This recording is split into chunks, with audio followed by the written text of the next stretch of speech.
الحمدللہ رب العالمین والعاقبۃ للمتقین والصلاۃ والسلام علی سید الانبیاء والمرسلین اما بعد فاعوذ باللہ من الشیطان الرجیم بسم اللہ الرحمن الرحیم۔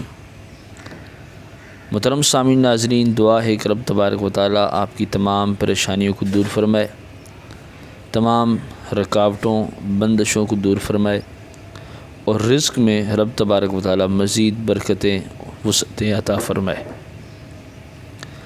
گرامی قدر حضرات، آج کی اس ویڈیو میں شادی میں رکاوٹ کے بارے میں بات کریں گے۔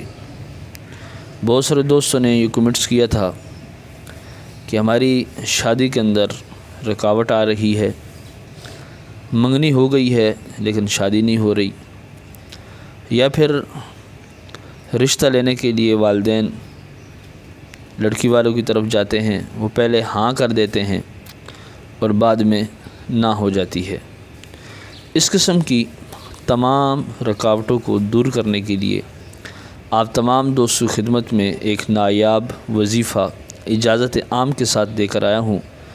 دعا ہے کہ رب تبارک و تعالیٰ اس وظیفے کی برکت سے شادی کی تمام رکاوٹوں کو رب تبارک و تعالیٰ دور فرما دے۔ گرامی قدر حضرات، وظیفہ بہت ہی آسان ہے، یہ کوئی بھی کر سکتا ہے، لڑکی بھی کر سکتی ہے، لڑکا بھی کر سکتا ہے، لڑکی اور لڑکے کے والدین بھی کر سکتے ہیں۔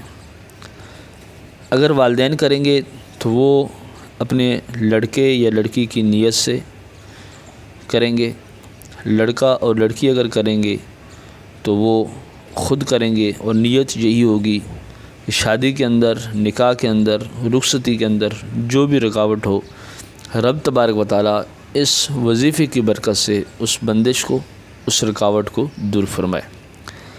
گرامی قدر حضرات، وظیفہ ہمارا بہت ہی آسان ہے۔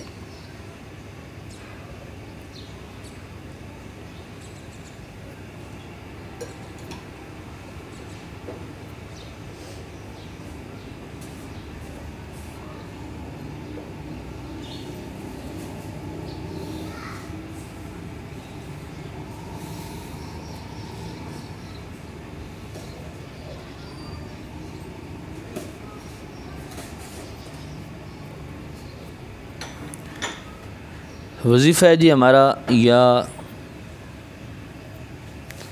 ذل جلال والاکرام۔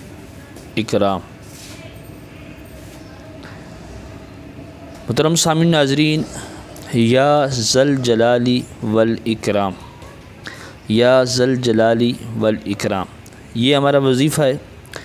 اس کے پڑھنے کا طریقہ کار کیا ہے وہ بھی آپ سماعت فرما لیں اور اسکرین پر دیکھ لیجئے۔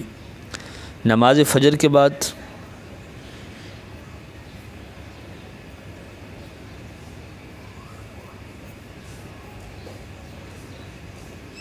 اس وظیفے کو آپ 311 مرتبہ پڑھیں گے۔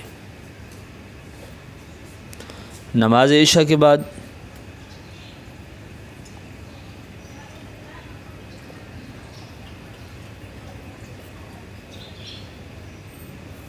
پھر اس وظیفے کو آپ نے 311 مرتبہ پڑھنا ہے۔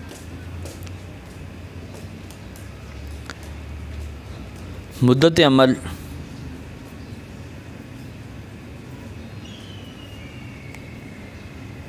41 دن۔ یا ذل جلال والاکرام نماز فجر کے بعد 311 مرتبہ محترم سامعین ناظرین آپ کو اس وظیفے کو پڑھنا ہے، پھر دعا کرنی ہے۔ نماز عشاء کے بعد 311 مرتبہ پڑھنا ہے اور رب تبارک و تعالیٰ کی بارگاہ میں دعا کرنی ہے کہ رب تبارک و تعالیٰ شادی کے اندر، نکاح کے اندر، منگنی کے اندر جو بھی رکاوٹ ہو، یا رب العالمین اس رکاوٹ کو دور فرما دے اور اس وظیفے کی برکت سے تمام رکاوٹوں کو دور فرما دے۔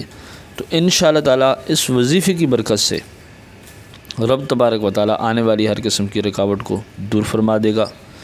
گرامی قدر حضرات، اگر آپ کو کوئی بھی سوال پوچھنا ہوا تو آپ ضرور کمنٹس میں سوال پوچھ لیجئے گا، انشاءاللہ تعالیٰ میں آپ کو جواب دوں گا۔ اور اس عمل کو کرنے کے دوران نماز کی پابندی بہت ہی ضروری ہے، کیونکہ نماز کے ساتھ ساتھ جب وظیفہ کیا جاتا ہے، نماز کے ساتھ ساتھ جب کوئی دعا پڑھی جاتی ہے تو نماز کی برکت سے اور دعا کی برکت سے رب تبارک و تعالیٰ اس عمل کے اندر مزید برکتیں اور سعادتیں پیدا فرما دیتا ہے۔ تو اس وجہ سے آپ کوشش کیجئے کہ اس وظیفے کے ساتھ ساتھ نماز کو بھی قائم و دائم رکھیں، تاکہ رب تبارک و تعالیٰ اس وظیفے کے اندر مزید برکتیں، سعادتیں اور وسعتیں پیدا فرما دے، اور اس وظیفے کی برکت سے رب تبارک و تعالیٰ آپ کی تمام رکاوٹوں کو دور فرما دے۔ چینل کو اگر ابھی تک آپ نے سبسکرائب نہیں کیے تو اس کو سبسکرائب کر دیجئے، ویڈیو کو لائک اور شیئر کر دیجئے۔ ملتے ہیں ایک نیو ویڈیو میں۔ السلام علیکم ورحمۃ اللہ وبرکاتہ۔